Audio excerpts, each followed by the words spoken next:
మన cinema range మాత్రమే కాదు, మన హీరోల రేంజ్ కూడా మారిపోయింది. ఇప్పుడు నార్త్ స్టార్స్ కంటే మన హీరోల మార్కెటే భారీగా ఉంది.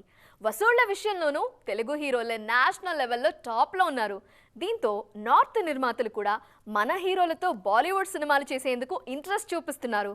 ఇప్పుడు ఈ లిస్ట్లో టాప్ స్టార్స్ పేర్లు కూడా గట్టిగా కనిపిస్తున్నాయి.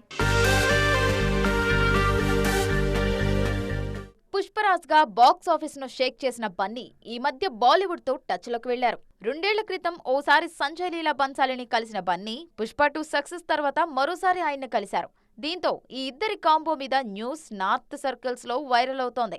గ్రాండ్ స్కేల్ మూవీస్ కి కేర్ ఆఫ్ అయిన బన్సాలికి బన్నీ మార్కెట్ కూడా యాడ్ అయితే ఆ ఫైర్ మరో లెవెల్లో ఉంటుందన్న అంచనాలు ఉన్నాయి. పాన్ మార్కెట్ కు గేట్స్ ఓపెన్ చేసిన ప్రభాస్ ఆల్రెడీ బాలీవుడ్ కి టచ్ లోనే ఉన్నారు.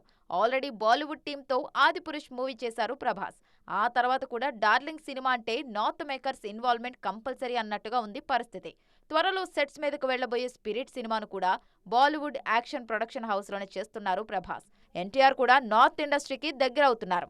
దేవరాతో సోలోగా పాన్ ఇండియా మార్కెట్ ను క్యాప్చర్ చేసిన జూనియర్ ఇప్పుడు వార్ 2లో నటిస్తున్నారు. తారక్, హృతిక్ కలిసి నటిస్తున్న ఈ సినిమా సౌత్ నార్త్ సర్కిల్స్ లో భారీ హైప్ క్రియేట్ చేస్తోంది. వీళ్లే కాదు, టాలీవుడ్ సీనియర్ హీరోలు కూడా బాలీవుడ్ తో టచ్ లోనే ఉంటున్నారు. రీసెంట్ టైమ్స్ లో బ్రహ్మాస్త్రతో నాగ్, కిసికా బాయ్ కిసికి జాన్ సినిమాతో వెంకీ బాలీవుడ్ కి టచ్ లోకి వెళ్లారు. జగపతి బాబు లాంటి క్యారెక్టర్ ఆర్టిస్టులైతే సౌత్ లో ఎన్ని సినిమాలు చేస్తున్నారో నార్త్ లోనూ అంతే బిజీగా ఉన్నారు.